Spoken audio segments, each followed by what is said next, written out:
All right, everyone, we're back on the 2010 F-150 4x4. As I'm kind of restoring it today, we are going to be putting on some outer tie rod ends. I'm going to do one to show you how I do it. Now, on these tie rod ends, these are pretty big tie rod ends.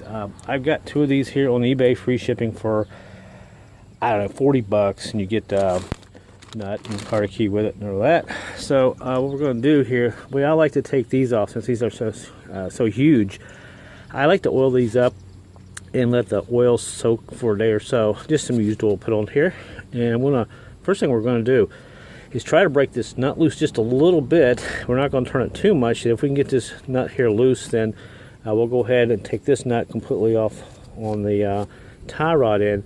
And then we're going to see if we can just kind of spin this off without moving this nut too far, because this actually is a pretty good measurement of exactly where your tie rod end should be. And you can see this one here is pretty loose, and actually if I do this, you can see it moving a little bit. So I figure go ahead and change it out. Now I do have my fender off because I got to do a little exhaust work. There's a bolt broke off back here. All these 4.6s, all the Ford V8s on the manifold, they seem like they break off bolts. Part of the stud is still in the head, so I'm gonna deal with that. I've got an angle drill bit tool that we'll get in and try to drill those out and tap them and spin them out and put new ones in, but we'll see. That's another video perhaps. But with my fender off, it does make it a little bit easier to get in here to work. So, but for the tie rod ends, you shouldn't have no problem. So let's go ahead and see if we can break this nut loose. All right, so the wrench I have for now is a 15/16. This is a pretty big one. I know a lot of you are saying, oh, this is so easy, a monkey could do this. Well, you'd be surprised how many people are just now buying cars for the first time and wanting to work on it themselves. And hopefully maybe this will help 3 people out. Hey, let me know where you're watching from right now. So let's go ahead and see if we can get this up. I'm going to put some force into it here. See if we can turn this a little bit. Yeah, it's on there pretty tight, so it always helps. Let me get my hammer. Because a lot of times if you just tap these a little bit, this really helps them to break loose. Let's see. I want it to stand up. It's on there pretty tight. Get another bite on it there. Oh, there we go. All right, great. So let's see, how far did I turn that? Let's see, that is going to be probably, we'll just do a quarter of a turn. So there we go. Right there. That's all we'll do. That way we'll know exactly where we need to turn that back when we put the new one on. All right, so let's go ahead and get this nut off. Now I like to take some used oil and just kind of, help it out a little bit. Probably ain't going to make much difference because it's got that rubber piece there on it. On the nut where it does not allow it to back off. So let's see if we can get this off. Now this is a size, this is 13/16, and it just kind of fits on there. I think someone has had this off before or worked on it. So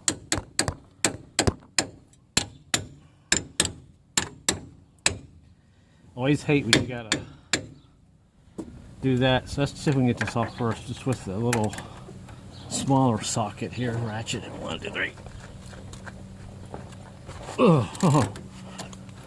I wouldn't want to break this one. I've already taken 2 of these back to Harbor Freight. Of course, I've been a little rough on them.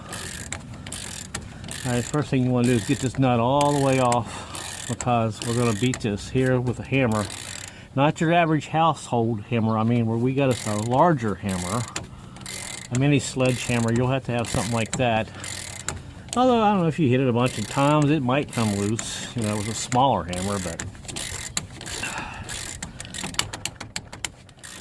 we'll knock that out of the socket.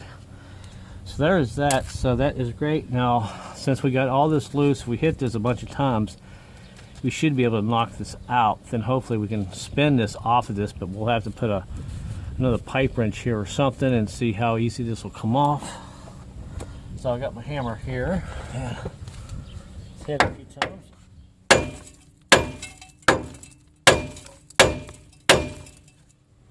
All right. Of course, I bent that just a little bit. There it is. Now all we gotta do is go ahead and loosen that up there a little bit. Alright, so you saw how easy that was. Luckily these things bend right back. Now what I like to do, first thing, is put the nut back on. So what we're going to try to do is, since this whole piece here will turn inside the rack and pinion here, like this, we're just going to put this back in, put a nut on it just loosely, and take a pipe wrench and just grab this and see if we can spin this, loosen, turn this, take this off like this, or at least get it started.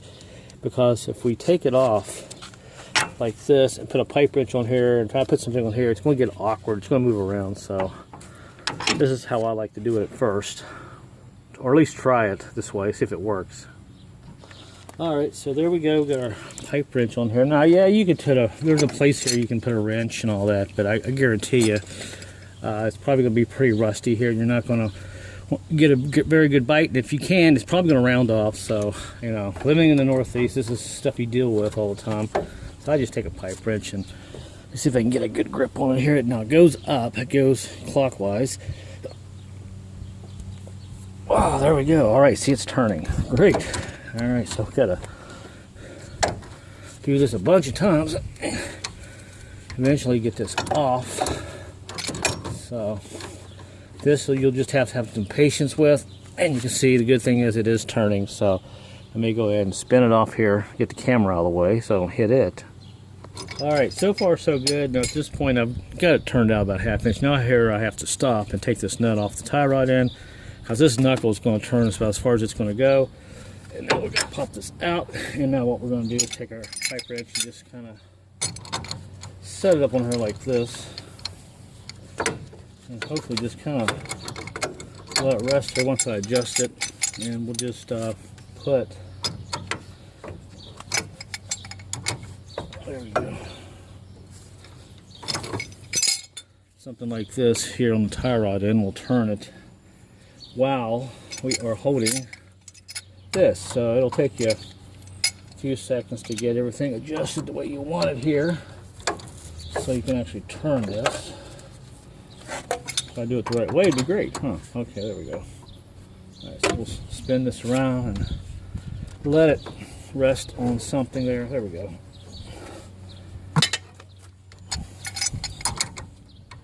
Do it the right way. Oh, that's the heat. Let me get this adjusted just a little bit more.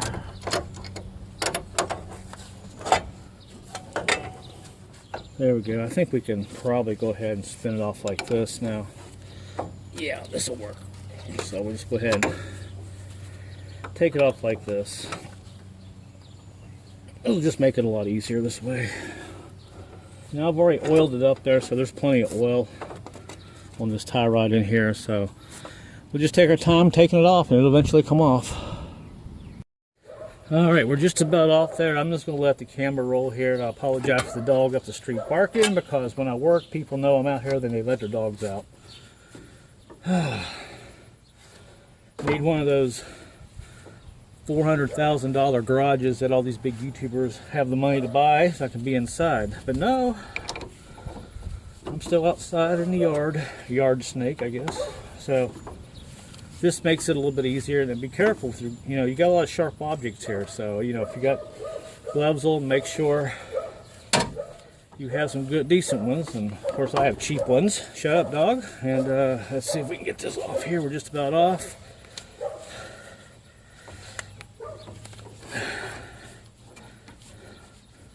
There it comes, just about off. Maybe I can do it by hand now. These are huge tie rod ends. Come on, baby, you're just about off. All right, there we go. These are the original ones because they have Ford stamped on the bottom of them, looks like. And that's how I typically get these off, just like that. So there we go, and you can see how that is.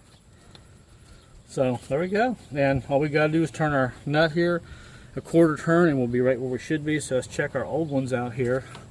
against our new one to make sure they're the same length and everything. All right, let's see what we got here.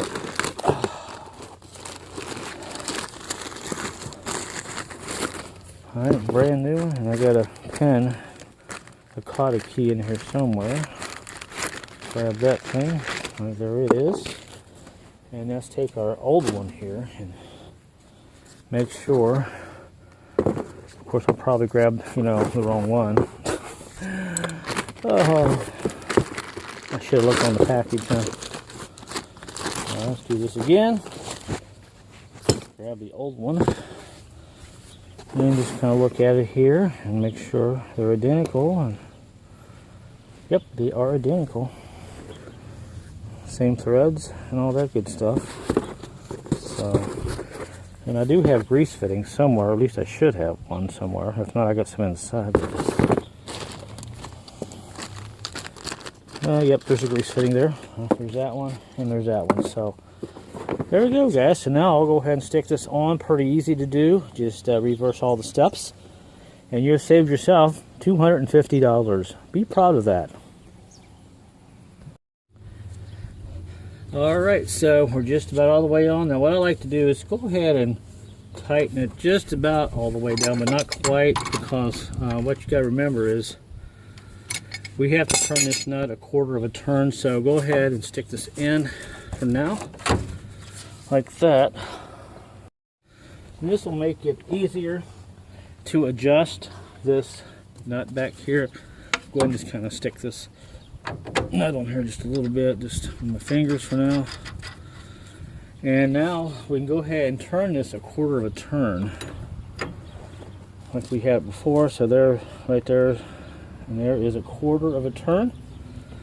And now we'll go ahead and take our pipe wrench and kind of snug this down a little bit, make sure the nut doesn't turn any. And we should be right back where we started in the beginning, right about there. And I'll hold that. Okay, and there we go. It's pretty tight. And we're right back where we should be. And if you can measure right here. Now I've already counted the threads, and we have 7, and we have 1, 2, 3, 4, 5, 6, 7 threads showing. So that's all there is to it. All we gotta do is grease this up now, tighten our nut up and all that, and we're done. So hopefully this will help you guys out. Alright, so there we go. We got our grease fitting, grease on there. It comes with a little grease, but I always put more in there. And also, I don't reuse a lot of times their nut. I reuse mine, especially if it has the plastic on it, the locking, self-locking nut, because I find a lot of times these aftermarket parts, they don't drill the hole up far enough to get the pin in there, the cutter key and all that. So on this one here, the nut was up so far, the hole was 2 threads down below the nut where it wouldn't do any good. So I just put my original bolt back on here, nut I should say, and we're good. We're torqued down. And that's all there is to it, guys. So there you go, guys. I'm not going to bore you about the other side. I'll do that on my own. But other than that, I hope you enjoyed the video. And if you like it, hey, give me a thumbs up. And until my next video, guys, thanks for watching, and I'll see you later.